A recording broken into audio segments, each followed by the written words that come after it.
Welcome to another episode of Home Sweet Home. My name is Rod McCall. And I'm Scott Nichols. You've been going to the doctor lately? I mean, you go what? Once a year for your annual checkup? A couple times a year, yeah. Couple times. Okay. Well, I guess both of us being diabetic, we got to go 4 times a year. And what are some of the things that the doctor tells you to monitor, to look out for, from spiking or getting too high? Weight, glucose, whatever. Okay. Cholesterol. Okay. Do they tell you to exercise more? They do. Okay. Do they tell you to watch your diet? They do. Okay. I'm not saying that because the doctor says the same stuff to me too. Yeah. I don't know that I entirely follow their suggestions or recommendations. Sure. I mean, because, your blood pressure, all these different things. So, but these are things that we can do to try and stay more healthy, right? Right. Okay. What do you do? Or has the doctor ever asked you when you've gone in about your social network, your social connectivity to live physical people? I don't know that I've ever been asked that question. I know that other people have. Uh-huh. I know that my kids have. I mean, there are things like that, but I don't recall ever being asked that question. Okay. Neither had I. And that's why I thought we could talk about that maybe today. The role or the impact that our social connection can have, not just on our happiness, but on the longevity of our life. Okay. So are you suggesting that if I'm a hermit in the woods writing a manifesto that I might not be healthy? I'm suggesting that you might actually live a longer life if you were not a hermit living in the woods writing a manifesto of some sort. Okay, because I just want to say that everybody I've ever heard of that lived in the woods and wrote a manifesto did bad things.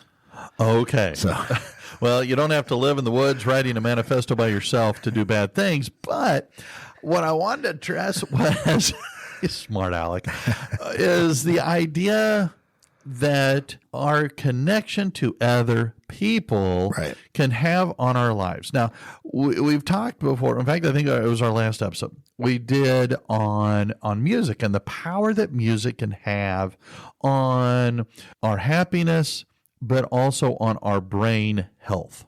Right. And a healthy brain helps keep dementia at arm's length. But one of the things that we don't necessarily talk about, especially our doctor doesn't talk to us about, is our social network. Right. And I'm not talking Facebook, Twitter, Instagram, Snapchat. I'm not talking social media. I'm talking who are the people that we talk to regularly, not just in our house, but outside. Our friends, again, our social network. Right. And because here's the thing, isolationism, when we isolate ourselves, we are having a huge negative impact on not just our mental health, but on our physical health. Right. In fact, there was a study I ran across that was saying that if we are chronically lonely, okay, it has the same physical effect on our body as smoking 15 cigarettes a day or living with obesity. Oh, my goodness. And when I saw that, I'm going, ooh, that's not good. But I think to myself, and I'm a relational person. I like to be able to relate something to something else. Right. And my mother-in-law lives with us and has for a long time now. Yeah. She has no social network outside of immediate family. Right. She has no social network. And we have all watched her cognitive decline. And like anything, it starts slow and picks up speed as it goes along. And it got me. So when I was running through this, I thought, oh my gosh. And I then started thinking about my friends who I know who are a little bit older than I am. And it's kind of like, how are they staying, healthy? How are they staying, alert and staying with us in a good way? And it's kind of like, wow, they have a decent network of friends. I think this is why assisted living works out well. Right, because the older people can live in a place where they get some help, but then they also have events that they can go to, where you can play games, you can have the senior dance thing that goes on at the community. I mean, there's ways for them to connect, at least with each other, to broaden their circles. Okay. In those last years, and I think that for a lot of people that works out really well. It can. Unfortunately, it's also very expensive, but well, yeah, the good ones are. So, that's, and I'm not talking about nursing homes per se, right? No. That's more of a hospital kind of a situation right. a lot of times. I'm talking about assisted living where the person is largely living on their own, just with a little bit of assistance. Some of those like over 50 or over 55 communities. Or even when you're getting into your 70s or whatever, when you can't do everything on your own, but you are certainly still there cognitively and you can get around and do the other things. With people. Yeah. We've talked to my mom at different times over the last few years since my dad has passed away. Yeah. On, when she's ready to leave the farm, where would she like to go and what are your options? Because here's the thing.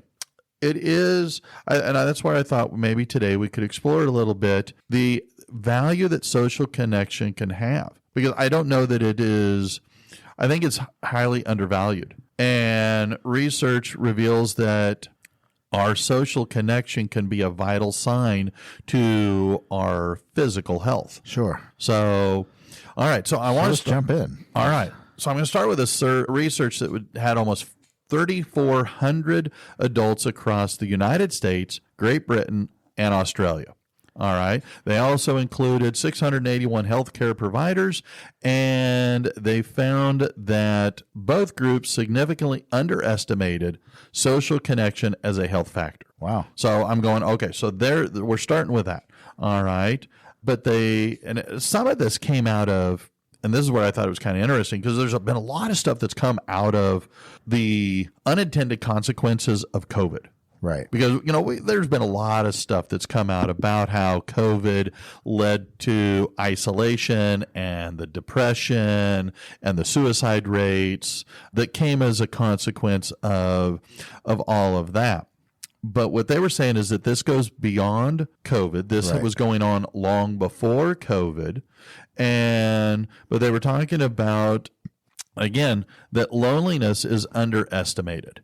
Yeah. In its negative impact. And that people all over the social spectrum fail to see or recognize the impact that loneliness has on you. And because I don't know that it's deliberate. I think it just happens.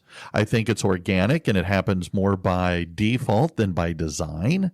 As we get older, as we retire from work, as we become less physically mobile or active, we don't get out much. We don't engage with people as much. Right. And so just by attrition, our circle of people we talk to begins to decrease.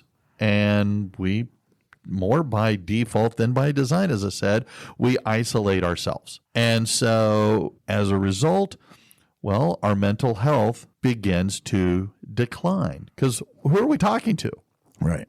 I mean, if you're by yourself, who do you talk to? Right. Myself. Yeah. And, My own head. As much as I love talking to myself and, and it's fun to have a conversation with myself because I'm talking to somebody smart. Right. Okay. Are you? I was Are you talking to somebody smart? No, I was thinking it would be a sarcastic response. I'm not sure that I'm the smart one. But no, we benefit from that social engagement. It activates various parts of our brain that we would not get just by watching TV or, whatever else we might do to entertain ourselves. So here's the thing about some of the impacts. As I mentioned before, social isolation can increase our death or our risk of death about the same amount as if smoking 15 cigarettes a day. I don't even know. Is that a pack of cigarettes a day? I don't know how many cigarettes. I think there's 20. 20. So basically that would be then a pack of cigarettes a day. Yeah. That's the same level of impact. And That's huge, right? I mean, that's a huge amount. Well, if you ask your doctor what's the negative consequence of smoking a pack of cigarettes a day, I think they would flip out. Yeah. I mean, it's going to cut your life down. Well, And here's part of what they were discovering is that loneliness triggers our inflammatory responses. It can elevate our stress hormones. Okay. And worst of all, it can negatively impact our immune system. And what's one of the worst things that an old person can do is get sick. Yeah.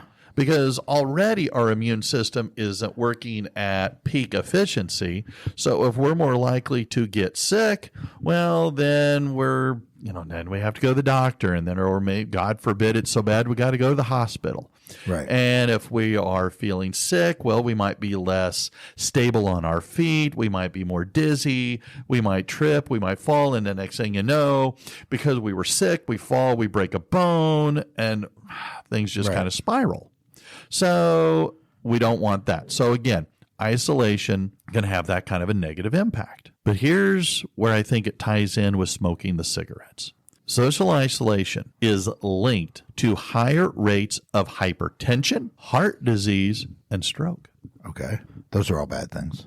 Well, I think so. I mean, you think about, the people we know, and, my mom would always share different stories of, so-and-so had a heart attack, or so-and-so died by stroke, or had a stroke and have struggled to, recover, or is slowly recovering, or these things then led to a very fast spiral decline that led to, then ultimately they're passing away. Right. And so I'm going, good grief.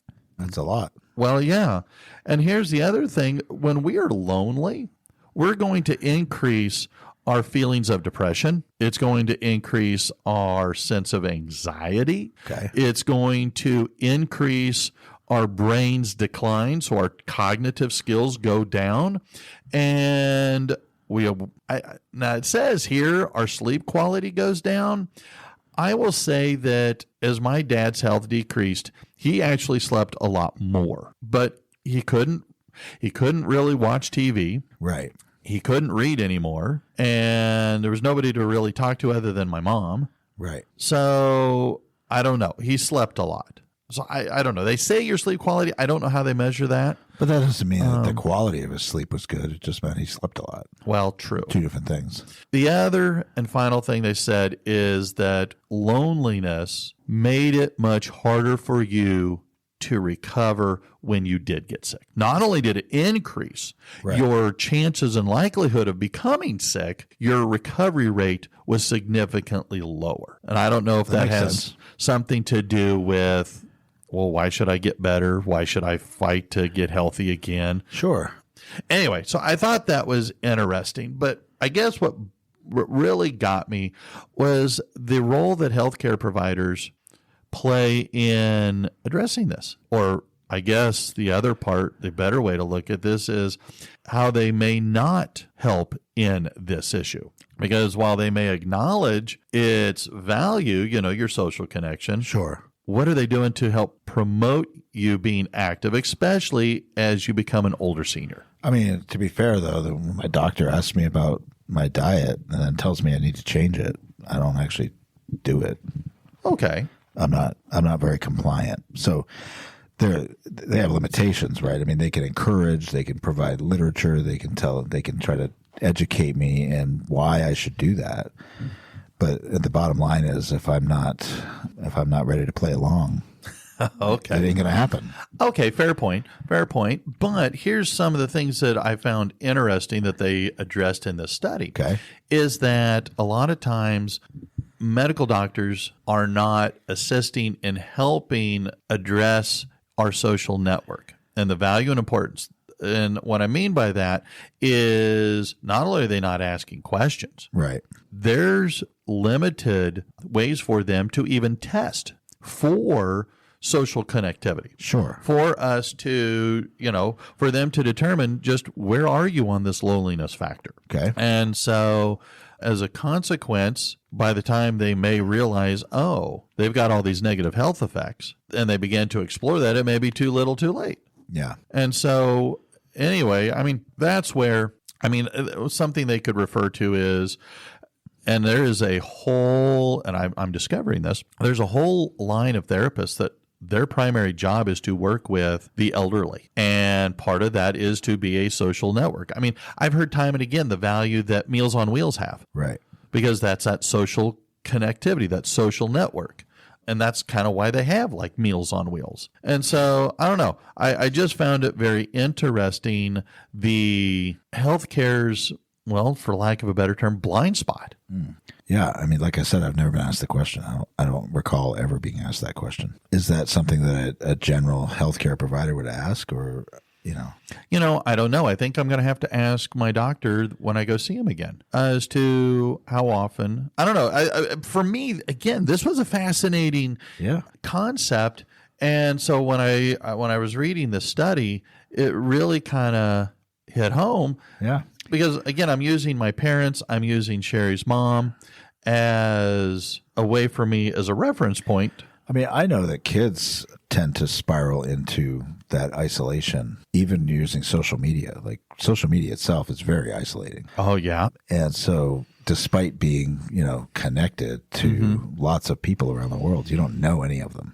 And so there's no real connection. And those people generally play to the negatives for you and probably don't lift you up at all. So like these kids get very isolated in that, and it causes the anxiety, the stress, all the things that you said here. Now, maybe they don't have the medical problems yet, but if you stay in that state, that's where you're going to end up. So what does it say? That there's a lot of information out there about social isolation amongst teens and kids or people in their 20s, but we're not looking at that same thing at seniors in their 60s, 70s, and 80s. Yeah, I mean, I think that some of this is addressed with things like the attempts at good assisted living communities that have these activities, but it's not widely pushed to do that outside of those areas necessarily. Okay. I do think that if you live in cities, there's some opportunity for that. Like, I mean, I know that there's, like, in New York City and stuff in Central Park, there's places where you can play chess. Yeah. They have, these activities set up that people get to do. And a lot of times it's the older people doing them. Mm-hmm. And so that gives them that spot to do that. But, if you're out in the rural area like your mom is, that's harder to do. Well, and yeah, because she's still pretty mobile. Sure. I mean, she gets in the car and she drives. She'll drive from where she lives in Arkansas up to the Kansas City area to see my sisters. Yeah. Well, I guess it was October of last year. She drove down here to see us. Well, I won't say all the way into Dallas. She drove basically to the Texas-Oklahoma border. I met her there and Sure. drove her in. But she still drives. And at 86 years old, she's not afraid. But I look at her social connectivity, and she's always been a very social person. And a lot of it is tied to her connection with church, participating in, the choir and a Bible group. And so I think that's helped. I worry about, and my sisters and I all worry about what will happen when she is not able to be less mobile. Right. So, but again, I found very fascinating. They were talking about, again, the value that social connection has. I mean, we've talked about this other times about, the role that loneliness has. It can increase our blood pressure, which blood pressure leads to all kinds of other problems that can kill you. We've talked about that loneliness can increase, limited sense of self-worth. And suicide, we talk about that a lot amongst, teenagers, especially with the kids we worked with, or you still do. I guess I still do. But I found I guess what I liked was the idea of what we can do to make some changes on this. Right. And I think part of it starts with public health campaigns. They need to change a little bit. And congratulations on working with younger people, but what are we doing for older people? Right. How are we helping older people in our community to stay connected to each other, connected to the outside world? Again, Meals on Wheels is a good thing, but how often do they have other programs?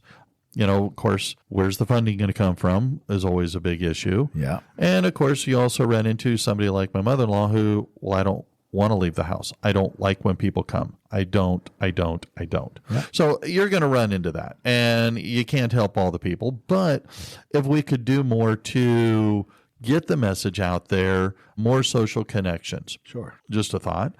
But again, our doctors, it would be kind of nice. Would our doctors start communicating, asking, our seniors as they are in their 70s and 80s, what are you doing to connect to other people? Asking these kinds of questions, providing community resources that might be in our towns that can, one of the things that helps Sherry's mom is that we have all these people that come to see her during the week. It might be a nurse, it might be a health practitioner, might be an occupational therapist, physical therapist. She has like 3, 4, 5 people a week come and check on her and visit with her that's not family. And so that kind of helps. Some of the other things that they talk about is, just addressing that there is a problem. Right. And trying to head things off at the pass. Share this information, for people our age. What are we doing? Right. And to strengthen our social connection. I mean, I do this podcast, but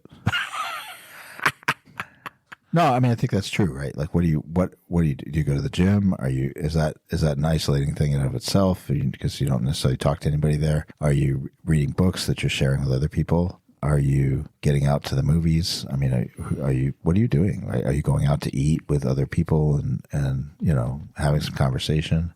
Or do you go home and sit on the couch? So, I mean, it's just, there's 2 ways of looking at it. Do I definitely want to go home and sit on the couch some nights? Absolutely, right? Like sometimes you're just toasted, right? Sure. Just want to chill. But a lot of times going out to dinner or, getting into a social event is very uplifting, right? Mm-hmm. To be able to talk to other people. It's not that you can't go home and chill out. Sure. It's, are you there 24/7, 365? And you're right. There's different things. Your community center, maybe you got a senior center. Yeah. Highly encourage. Sometimes I think you might have to kind of, if you're the child of an adult senior, well, then take them. Go with them. I know my mother-in-law refused, even though, because we have a senior center, not too far from us. But she goes, no, I don't want to go be with those old people. Right. And it's kind of like, well, but you might benefit. Well, sometimes I think you maybe have to. I know for myself, sometimes I have to be forced into it the first time for me to go, oh, well, this wasn't like I thought it would be. This is actually fun. This is kind of enjoyable. And so I don't know. Like I say, I dread getting older, and I'm going to fight it tooth and nail. But I'm a social person. Yeah. I thrive on social interactions. Yeah. But Sherry's just fine with limited social interaction. And what happens to her when her circle gets smaller? Because you can get too small. I don't know. So I don't know.